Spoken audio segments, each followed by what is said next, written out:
मलद्वार में पिचकारी जैसे ब्लड निकलना। आज का वीडियो स्पेशली बवासीर के ऊपर। अगर आपको बवासीर है, फिशर है या भगंदर है या बार बार सर्जरी करने के बावजूद भी अगर आपको कोई भी तकलीफ हो रही है तो आप मुझे कॉल कर सकते हैं। मेरा नंबर है 9820703498। आज का वीडियो स्पेशली बवासीर के ऊपर, मलद्वार में पिचकारी जैसे ब्लड निकलना। जनरली अगर आपको इंटरनल पाइल्स है यानी अंदरूनी मस्से है तो उसमें से ब्लड निकलता है। दो टाइप का डिसीज रहता है मेन जिससे ब्लड निकलता है, एक रहता है फिशर और दूसरा रहता है बवासीर। फिशर यानी क्या कि अगर आपको सख्त मल है, सख्त मल यानी मोशन को अगर कड़क होता है तो कड़क मल जब भी हमारे मल मार्ग से निकलता है तो वहाँ पे अंदर चिरा बनता है, घाव बनता है। तो जब भी वहाँ से मोशन निकलता है तो जो ब्लड आता है वो मोशन को लगकर आता है क्योंकि वो घाव से आ रहा होता है।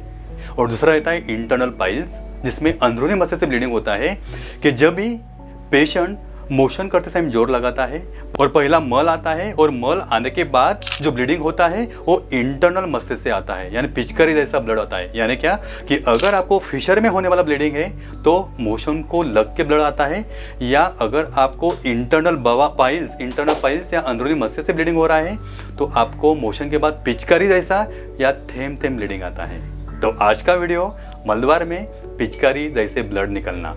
जनरली अगर बवासीर के अंदरूनी मस्से से अगर ब्लड आता है तो वो जनरली पेनलेस रहता है, लेकिन जब भी फिशर से ब्लड आता है तो वो बहुत ही पेनफुल होता है। जनरली ऐसा होता है कि जो इंटरनल पाइल्स से यानी अंदरूनी बवासीर से जो ब्लड आता है वो एकदम फ्रेश रेड ब्लड होता है। बवासीर जिसे हम पाइल्स बोलते हैं ये जनरली दो टाइप का रहता है, एक रहता है इंटरनल पाइल्स और एक रहता है external piles.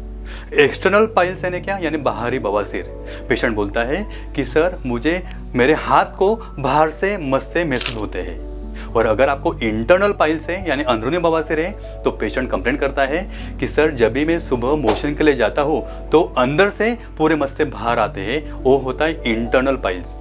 Generally internal piles यानी अंदरूनी बवासीर 4 टाइप का स्टेजेस वाला होता है। मेरा एक सेपरेट वीडियो है कि पाइल्स के ग्रेड्स। जनरली 4 टाइप का उनका स्टेजेस रहता है। पहला रहता है 1st डिग्री, बाद में 2nd डिग्री, बाद में 3rd डिग्री और सबसे बड़ा हुआ 4th degree. 1st degree internal piles यानी क्या कि ऐसे मस्से जो अंदरूनी होते हैं लेकिन साइज में छोटे होते हैं, जिनको 1st डिग्री पाइल्स है और जनरली दवाई से ठीक हो जाते हैं। अगर आपको 1st डिग्री पाइल्स है और आप कोई भी ट्रीटमेंट नहीं लेते हैं और बार बार आप जोर लगाते हैं, आपको 6 महीना 1 साल आपको कॉन्स्टिपेशन हो रहा है, आप 1.5-2 साल तक अगर जोर लगाते हैं तो 1st डिग्री कन्वर्ट होता है 2nd डिग्री में।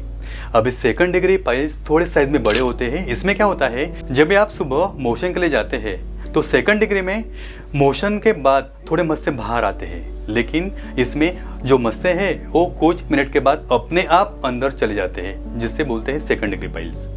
अगर आपको 2nd डिग्री पाइल्स है तो अभी भी आप कोई भी अगर दवाई लेते नहीं है, कोई भी ट्रीटमेंट अगर नहीं लेते हैं और वापस आप जोर लगाते तो 6 महीना 1 साल के बाद 2nd डिग्री कन्वर्ट होता है 3rd डिग्री।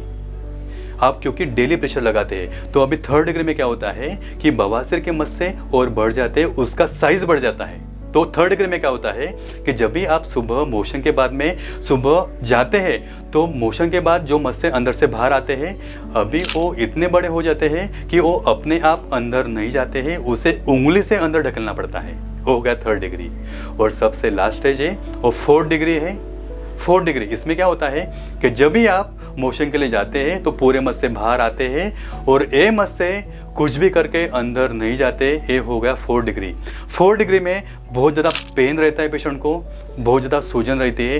ये जो है बहुत ही इमरजेंसी सिचुएशन है, इसमें एक इमरजेंसी सर्जरी करनी पड़ती है। लेकिन मैं बहुत बार बोलता हूँ कि अगर आपको कोई भी बवासीर है, कोई भी स्टेज का बवासीर है, फिशर है, भगंदर है, आपको कोई भी ओपन सर्जरी नहीं करना है। इसके ऊपर मैंने मेरा एक किताब लिखा है जिसका नाम है से नो टू सर्जरी।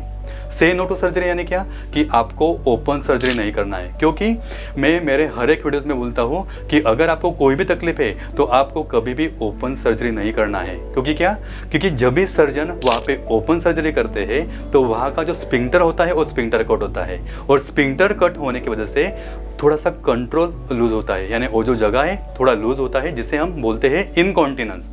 और ऐसा भी होता है कि ओपन सर्जरी करने के बाद अगर या आप फिशर पे ओपन सर्जरी करते हैं या बवासीर के ऊपर ओपन सर्जरी करते हैं या भगंदर के ऊपर ओपन सर्जरी करते हैं, तो ओपन सर्जरी करने के बाद 6 महीने के बाद, 1 साल के बाद, 2 साल के बाद वापस होता है, जिसे हम बोलते हैं रिकरेंस। इसलिए आपको बवासीर या भगंदर के ऊपर ओपन सर्जरी नहीं करना है। अगर आपको ट्रीटमेंट करना है, कोई भी ट्रीटमेंट करना है, तो आप लेज़र ट्रीटमेंट कर सकते हैं। मेरे यूट्यूब के ऊपर काफ़ी सारे वीडियोज़ है, तकरीबन 700 वीडियोज़ है। ओपन सर्जरी नहीं करना है, इसके ऊपर 150-150 वीडियोज़ है कि अगर आपको बवासीर भगंदर के ऊपर ओपन सर्जरी नहीं, बिल्कुल भी नहीं करना है। क्योंकि मैंने उस वीडियो में अगर आप ओपन सर्जरी करते हैं तो क्या क्या दिक्कतें आती है, क्या क्या कॉम्प्लिकेशन होता है, तो ये मैंने पूरा डिटेल में बताया हुआ है। यानी मैं बार बार बोलता हूँ कि जिनको कॉन्स्टिपेशन है यानी सख्त मल होता है, उनको बवासीर के मस्से होने का चांस ज़्यादा रहता है।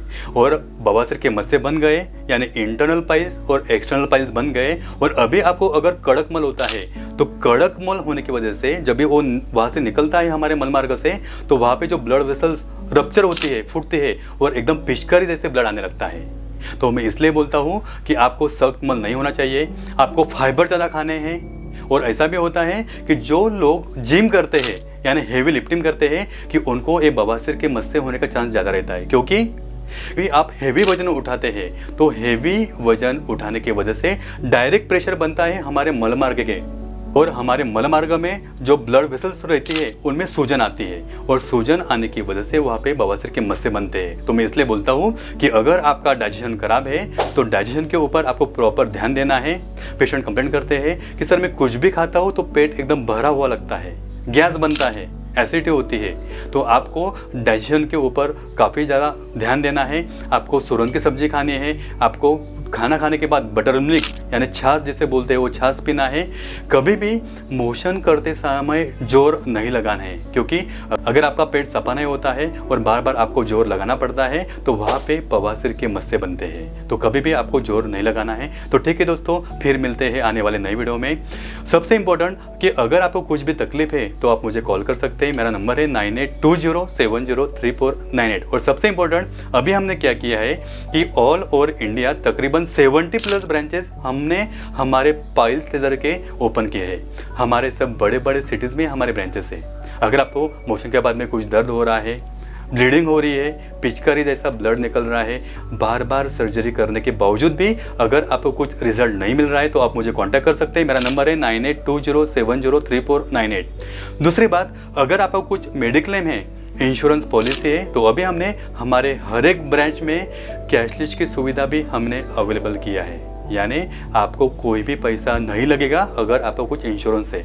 और कोई पेशेंट ऐसे भी कमेंट्स करते हैं कि सर ना तो मेरे पास कुछ पैसा है, ना तो मेरा कुछ मेडिक्लेम पॉलिसी है, तो उनके लिए भी हमने 0 कॉस्ट EMI सिस्टम, यानी क्या कि आप हर महीना 2000-3000 देकर भी ये जो लेजर ट्रीटमेंट कर सकते हैं। तो ठीक है दोस्तों, फिर मिलते हैं आने वाले नए वीडियो में। तब तक के लिए धन्यवाद।